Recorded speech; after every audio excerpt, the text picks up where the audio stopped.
കേരളത്തിൽ സ്ഥിതി ചെയ്യുന്ന ഒരേ ഒരു കേന്ദ്രഭരണ പ്രദേശം, നമ്മുടെ കോഴിക്കോടിന്റെയും കണ്ണൂരിന്റെയും നടുക്കായിട്ട് സ്ഥിതി ചെയ്യുന്ന കേന്ദ്രഭരണ പ്രദേശം, അതെ, മാഹി അഥവാ മയ്യഴി.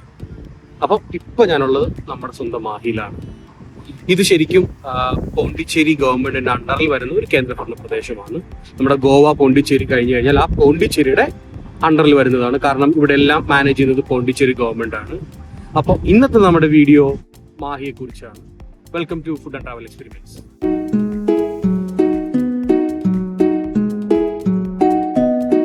ശരിക്കും മാഹിയിൽ വരാൻ ഏറ്റവും എളുപ്പം എന്ന് പറയുന്നത് ട്രെയിനിൽ തന്നെയാണ്.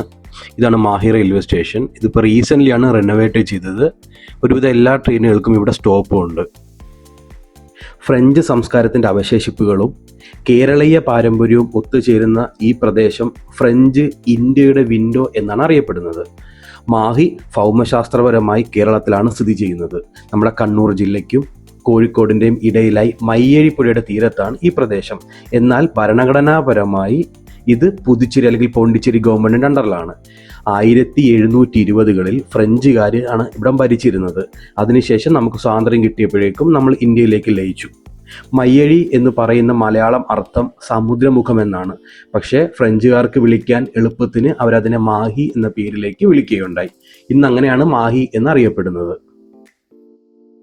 മാഹിയിൽ വന്നു കഴിഞ്ഞാൽ പ്രധാനമായിട്ടും കാണേണ്ട സ്ഥലങ്ങളിലൊന്നാണ് ഈ കാണുന്ന സെൻറ്റ് തെരേസാസ് ചർച്ച് അഥവാ മാഹി പള്ളി.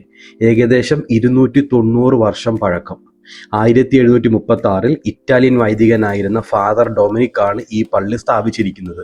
പിന്നീട് ഫ്രഞ്ച് ബ്രിട്ടീഷ് യുദ്ധകാലത്ത് പലതവണ നാശനഷ്ടം വരികയും പിന്നീട് അത് പുതുക്കി പണിയുകയും ഒക്കെ ചെയ്തിട്ടുണ്ടായിരുന്നു.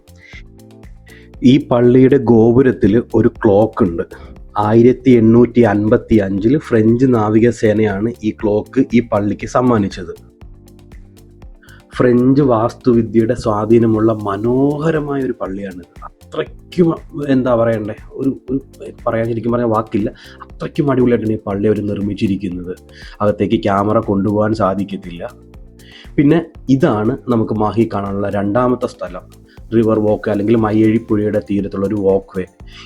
ഈ വാക്ക് വേ ഇങ്ങനെ നടന്ന് നമുക്ക് ബീച്ചിലേക്ക് എത്താൻ പറ്റും. അപ്പോൾ പ്രധാനമായിട്ടും നമുക്ക് മാഹിയിൽ വന്നാൽ കാണാനുള്ളത് ഒന്ന് ഇപ്പം നമ്മൾ കണ്ട സെൻറ്റ് തെരേസാസ് ചർച്ച്, രണ്ടാമത്തത് ഈ കാണുന്ന വാക്ക് വേ. ഇത് കടലും കായലും ഒത്തുചേരുന്ന ഒരു പൊഴിയാണ്. അതാണ് മയ്യഴിയിലേക്ക് മാറിയത്. ഇനി ഒരു ലൈറ്റ് ഹൗസ്. ഇത് പ്രധാനമായും ഈ 3 സ്ഥലങ്ങളാണ് മാഹിയിൽ വന്നാൽ കാണാനുള്ളത്.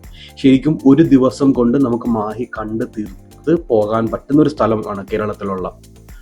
ബീച്ചൊക്കെ ഇഷ്ടപ്പെടുന്നവർക്ക് വന്ന്, അല്ലെങ്കിൽ ഒരു ഫ്രഞ്ച് ആർക്കിടെക്റ്റ് അതൊക്കെ വന്ന് കണ്ട് എൻജോയ് ചെയ്യാൻ പറ്റുന്ന ഒരു സ്ഥലം കൂടിയാണ് മാഹി.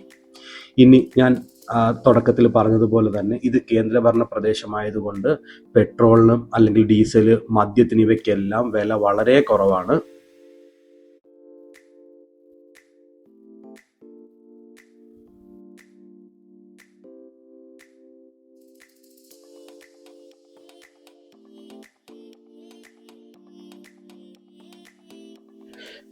ഭയങ്കര പീസ്ഫുള്ളായിട്ട് വന്ന് ബീച്ചൊക്കെ ആസ്വദിക്കാൻ പറ്റുന്ന ഒരു സ്ഥലം കൂടിയാണ് മാഹി.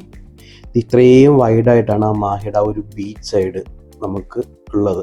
അവിടെ കുറേ കാറ്റാടിപ്പാടങ്ങളൊക്കെ വെച്ച് പിടിപ്പിച്ച് അധികം തിരയൊന്നുമില്ലാത്ത, പക്ഷേ ഓപ്പോസിറ്റ് സൈഡിൽ നല്ല തിരയായിരുന്നു. ഇവിടെ ഹാർബർ ആയതുകൊണ്ട് തന്നെ അധികം തിരയൊന്നുമില്ല. ഈ കാണുന്നതാണ് ഇവിടുത്തെ ലൈറ്റ് ഹൗസ്. ഞാൻ കണ്ട ഏറ്റവും ചെറിയ ലൈറ്റ് ഹൗസുകളൊന്നാണിത്. ഈ കയറി ചെല്ലുന്നതാണ് നമ്മുടെ പുലിമുട്ടിലേക്ക് പോകുന്നത്. പക്ഷെ അത് പകുതിക്ക് വെച്ച് അവർ ക്ലോസ് ചെയ്ത് വെച്ചിരിക്കുകയാണ്. ഇതിൻ്റെ റൈറ്റ് സൈഡ് ഭയങ്കര തിരമാലയാണ്. പക്ഷെ ലെഫ്റ്റ് സൈഡിൽ ഭയങ്കര കാമായിട്ടാണ് തിരയുള്ളത്. അതിന് കാരണം അവിടെ ഹാർബറിൽ ഈ പുലിമുട്ടി ഇങ്ങനെ നീളത്തിലിട്ട് വെച്ചിരിക്കുന്നതുകൊണ്ട് തന്നെ തിര വലിയ ശക്തമായിട്ട് അടിക്കത്തില്ല. കണ്ടില്ലേ, ഇത് ഭയങ്കര സൈലൻ്റ് ആയിട്ടാണ് ഈ കടലുള്ളത്. ഇനി ഞാൻ കണ്ട മറ്റൊരു പ്രത്യേകത എന്ന് പറയുന്നത്, ഇവിടെ കടലിൽ ഒരുപാട് സ്ഥലങ്ങളിൽ പാറ അല്ലെങ്കിൽ ചെറിയ മലകൾ പോലെയൊക്കെ കുറേ സ്ഥലങ്ങളിലുണ്ട്. ശരിക്കും ഞാൻ വരുമ്പോഴത്തേക്ക് അധികം തിരക്കുകളൊന്നും ഉണ്ടായിരുന്നില്ല. പക്ഷേ പിന്നീട് അങ്ങോട്ട് ഒരുപാട് തിരക്കായിരുന്നു, നല്ല തിരക്ക് തന്നെയായിരുന്നു. അത് കഴിഞ്ഞപ്പോഴാണ് ഞാൻ ഈ ഒരു കാര്യം ശ്രദ്ധിച്ചത്. അവിടെ ഒരു ചെറിയൊരു സ്തൂപം പോലെ ഒരെണ്ണം ഉണ്ടായിരുന്നു. ഏകദേശം 1789 നിർമ്മിച്ചതാണ്. അതിൽ പറഞ്ഞിരിക്കുന്നത് സ്വാതന്ത്ര്യം, സമത്വം, സാഹോദര്യം എന്നൊരു വേർഡ് അവിടെ എഴുതി വെച്ചിരിപ്പുണ്ട്. അത് ഫ്രഞ്ചുകാർ തന്നെ നിർമ്മിച്ചിരിക്കുന്നത്. അപ്പോൾ എന്തായാലും ഒരു ദിവസം വന്ന് എൻജോയ് ചെയ്ത് പോകാൻ പറ്റുന്ന ഒരു സ്ഥലങ്ങളിലൊന്നാണ് മാഹി. അപ്പോൾ എന്തായാലും എല്ലാവരും വരിക, വീഡിയോ ഇഷ്ടപ്പെട്ടെങ്കിൽ വീഡിയോ ഒന്ന് ലൈക്ക് ചെയ്യുക, ഷെയർ ചെയ്യുക, സബ്സ്ക്രൈബ് ചെയ്യുക. താങ്ക്